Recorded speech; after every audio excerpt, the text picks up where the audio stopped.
Hey guys, welcome back to the weekly Mailbag series from the Solid State Gamer. I'm your host, John Rivera, as always, and here to show you guys my latest pickups for this week. Very Sega Genesis heavy. I've been looking into getting some Sega Genesis games, some Sega 32X games, and Sega Saturn games, and for this episode, it's just going to be Sega Genesis because that's what I've recently got in.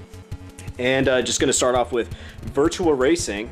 But before I do that, just want to show you guys what's been going down on the website so far. Solid State Gamer, it's this right here. You guys should check it out. Wonderful website dedicated to coverage on all things video games. You should definitely give it a look sometime. What's been happening here lately is that I recently published an article, or more like an essay. It's more like a persuasive piece of writing that talks about how the Wii U is basically Nintendo's Sega Saturn. And for all you fanboys out there who love Nintendo, who are ready to give me hate mail, please allow me to explain. There have been a lot of trends that the Wii U has been going through that eerily mirror what happened with the Sega Saturn. You know, from its launch to what their executives have said in the past, and they both follow the same, I guess, a similar downward spiral, which is something I don't want to see happen to the Wii U because I think it's a system with a lot of potential, but the writing is on the wall for the system, and I'm afraid that the game system is going to be shortchanged before its true potential can be realized and before it can be properly appreciated by the masses. Now, do I think that there's any hope for the system?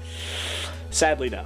But that's just me being a pessimist and also being one who has seen this happen before, again with the Sega Saturn. But, you know, read it for yourself and you know, be sure to listen to the ROMcast that actually focuses on us talking about the Wii U and its current state and what its future could possibly be. Also, Matt Off-White has made a news article about Project Cars finally going gold. They are getting ready to actually put this game out. Now, as to whether or not this game is going to be out soon or later, you guys can read the article for that. But there's also more details as to why this game could possibly be the Forza Motorsport killer that we all want this game to be. It looks extremely polished. It's actually quite breathtaking to see the graphics in action. Who knows if the game handles better than Forza or not? That remains to be seen.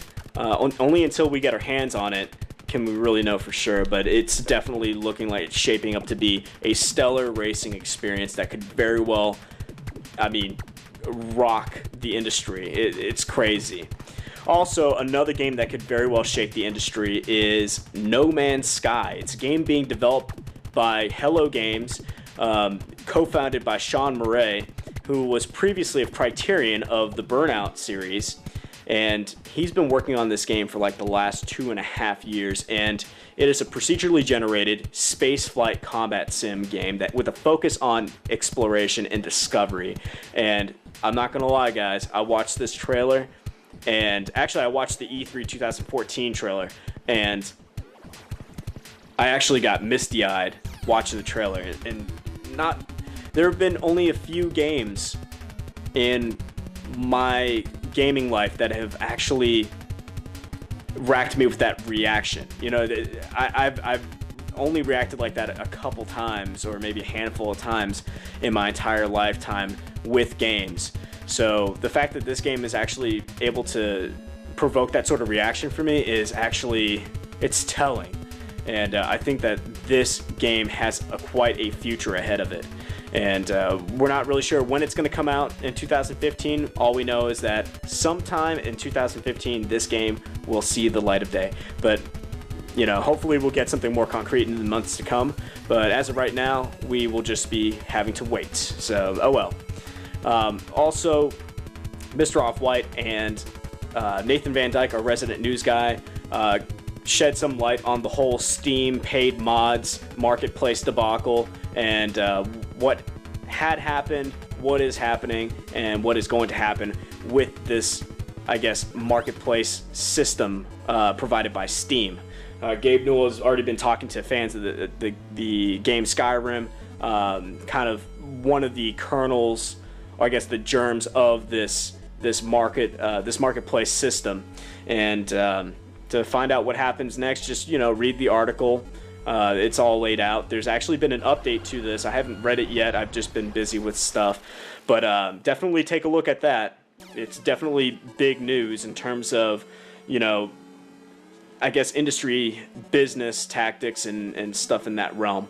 Also be sure to check out our latest ROMcast where we actually talk about the Nintendo Wii U.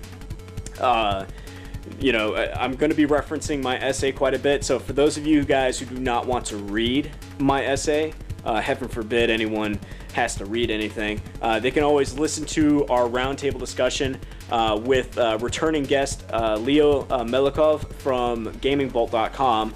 He joins us once again to talk about the current state of Nintendo and its languishing home console platform, the Wii U. I talk about how it's so much like the Sega Saturn in a lot of ways, and Matt just hates on Nintendo because that's what he does, even though it is, I guess, fueled by some sort of factual basis. He does tend to go a little bit overboard when it comes to his hate for Nintendo, but I try to reel us in and have some hate-free intellectual discussion about what the future has in store for the Wii U.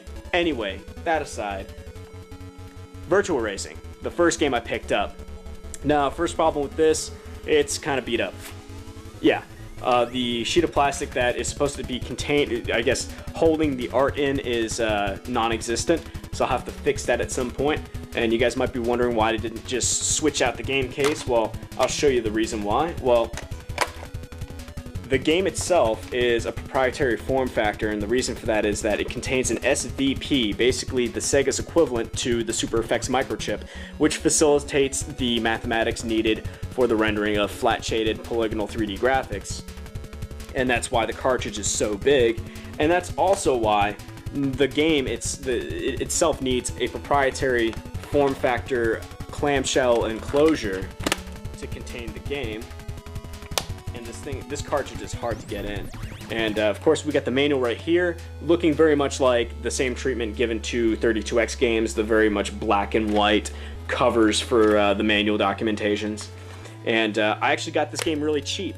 I got it for like $3 to $5, free shipping and handling, which is not bad considering the fact that when this game retailed back in the 90s, when it was commercially relevant, it retailed at $100 MSRP. That's not a joke. So yeah, this is a steal. Next up we have Ecco the Dolphin, or it's just called Ecco the Tides of Time, but it's of course starring Ecco the Dolphin. And this is a really interesting side-scrolling action game because you do not jump through levels, you swim through levels. And that's something I really love about Sega, at least Sega of yesteryear. They're always very open-minded about, I guess, pursuing new new gameplay concepts and making them into games that were actually playable. Say what you will about Sega's, I guess, first-party efforts, they were at least unique, and I give them credit for that.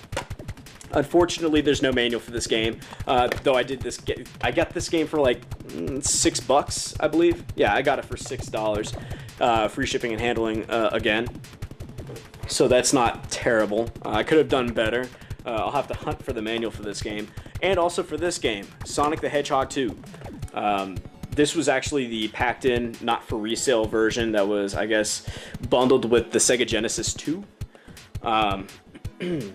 So here we go. Sonic and Tails team up. Super speed, super play. Yeah, I guess it's powered by blast processing. In other words, the system just has a higher clock speed than the Super Nintendo. But here's the game. It's in great condition. You guys might be wondering why I bought a copy of this game, why I don't already have a copy of this game. I actually do, but the condition that it's in is terrible. I got it secondhand. It's not the game copy that I grew up playing. My brother has that copy of the game. He might have sold it already, I'm not sure.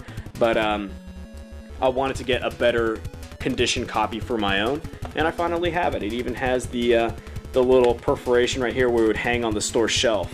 So there's that. I'll have to hunt for the manual for this game, but it's just great that I have the clamshell case with the art attached to a copy of the game that is actually in good working condition. Here we go. We have Chakan, or Chakan, which he is known as the Forever Man on the back. And this is kind of like a gothic style side-scrolling action game. Very slow paced, kind of like Castlevania, but you have a little more agency over your jump. Unlike Castlevania, you can actually do like a double jump from what I understand.